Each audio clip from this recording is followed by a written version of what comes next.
जिस बीजेपी को नीतीश करते हैं बहुत ज्यादा नापसंद, जिस बीजेपी से है नीतीश का तगड़ा विवाद, उसके बावजूद उसी के सबसे बड़े नेता अटल बिहारी वाजपेयी को क्यों करते हैं इतना याद?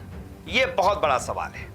आज हर जगह जो नीतीश कुमार से जुड़े हुए लोग हैं यही सवाल पूछ रहे हैं कि भाई आप तो भारतीय जनता पार्टी से इतनी नफरत करते हैं, उसका साथ छोड़ देते हैं, बार बार उस पर निशाना साधते रहते हैं, उसकी केंद्र सरकार पर निशाना साधते रहते हैं, लेकिन उसी के सबसे बड़े नेता अटल बिहारी वाजपेयी की रट लगाते रहते हैं। ऐसा क्यों भाई? या तो आप भारतीय जनता पार्टी के पक्ष में है तो ऐसी बात कीजिए, नहीं है तो फिर उसके एक नेता की आप इतनी बड़ाई क्यों करते हैं, उसकी रट क्यों लगाए रहते हैं? इसके पीछे की वजह क्या है वो मैं आपको अपने इस वीडियो में समझाता हूं, और आज अटल जी की बात बार बार क्यों हो रही है ये भी बताता हूं। दरअसल बिहार के सीएम नीतीश कुमार बुधवार को दिल्ली पहुंचे और घोषित तौर पर उनके दिल्ली में दो कार्यक्रम है। पहला, वो पूर्व प्रधानमंत्री अटल बिहारी वाजपेयी की पुण्यतिथि पर उनके समाधि स्थल पर श्रद्धांजलि अर्पित करेंगे, और दूसरा कार्यक्रम है आम आदमी पार्टी के नेता और दिल्ली के मुख्यमंत्री अरविंद केजरीवाल से मुलाकात करने का।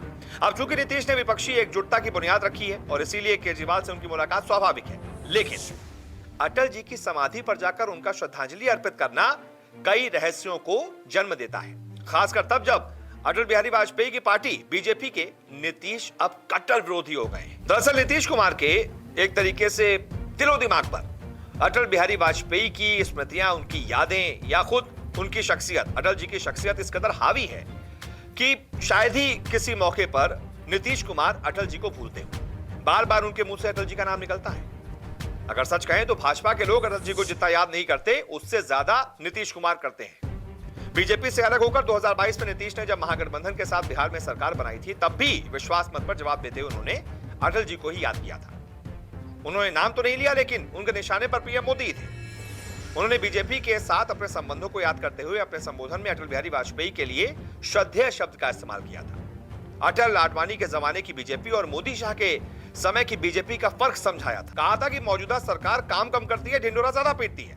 अटल जी ने तो काम किया था। इसके अलावा नीतीश ने बिहार में सड़कों का जाल बिछाने का श्रेय अटल बिहारी वाजपेयी सरकार को बड़ी ईमानदारी के साथ दिया था, यानी कि वो अटल जी का बहुत ज्यादा सम्मान करते हैं। और ऐसा इसलिए है क्योंकि केंद्रीय मंत्री से लेकर सीएम तक के सफर में अटल जी का उनको बहुत साथ मिला था। अगर एक सफर आपको मैं याद दे रहा हूं तो नीतीश कुमार 1996 में जब लोकसभा के सदस्य निर्वाचित हुए थे तो अटल जी की ही सरकार में उन्हें पहली बार केंद्रीय मंत्री बनने का मौका मिला था। नीतीश वाजपेयी सरकार में कृषि मंत्री बनाए गए थे। अटल जी के ही कहने पर साल 2000 में बीजेपी ने नीतीश कुमार को समर्थन दिया था। बीजेपी के सहयोग से 3 मार्च 2000 को नीतीश पहली बार बिहार के सीएम भी बने थे। हालांकि ये बात अलग है कि वो सिर्फ 7 दिन ही सीएम रह पाए थे और हफ्ते भर में उन्हें बहुमत हासिल करना था। नीतीश को बीजेपी के अलावा 20 निर्दलीय के समर्थन का भरोसा था। निर्दलीयों ने उनका साथ नहीं दिया और उन्हें विश्वास मत से पहले ही इस्तीफा देना पड़ा। ये सारी बातें अलग है, लेकिन जिस तरीके से बीजेपी उनके निशाने पर रहती है, मोदी शाह निशाने पर रहते हैं और अटल जी के लिए इतना प्रेम, ये बताता है कि अटल जी का कद ही इतना अलग था कि वो नीतीश कुमार के लिए किसी पार्टी से बहुत ऊपर है। और नीतीश कुमार ये भी बार बार एक तरीके से साबित करते हैं कि अटल जी की बीजेपी में और मोदी शाह की बीजेपी में बहुत जमीन आसमान का अंतर है, जो साफ तौर पर नीतीश कुमार बताते भी है कि अटल जी काम करते थे और ये सरकार जो है काम वाम करती नहीं है, ढिंडोरा ज्यादा पीटती है। इसलिए भाई अटल जी की सरकार को कितने जो काम कर दिया है मैं तो उसकी तारीफ करूंगा, अब ये सरकार नहीं कर रही है तो तारीफ क्यों करूं? ये फर्क है। इसीलिए जो लोग कंफ्यूज है ना कि अटल जी की तारीफ करते रहते हैं, उनको श्रद्धांजलि अर्पित क्यों कर रहे हैं, बीजेपी के कुछ हैं समर्थक ऐसे जो इस तरीके से नीतीश कुमार के इस श्रद्धांजलि देने को पेश कर रहे हैं कि नीतीश का अभी भी एक सॉफ्ट हार्ट, सॉफ्ट काइंड, मतलब एक तरीके से दिल में एक छोटी सी जगह बीजेपी के लिए है और वो कभी बीजेपी के साथ जा सकते हैं। लोग इस तरीके से पेश कर रहे हैं, लेकिन ऐसा नहीं है। नीतीश साफ कर चुके हैं, अटल जी मेरे लिए अलग हैं और बीजेपी अलग। बहुत बहुत शुक्रिया इस वीडियो को देखने के लिए। नमस्कार, मैं हूं मानक गुप्ता।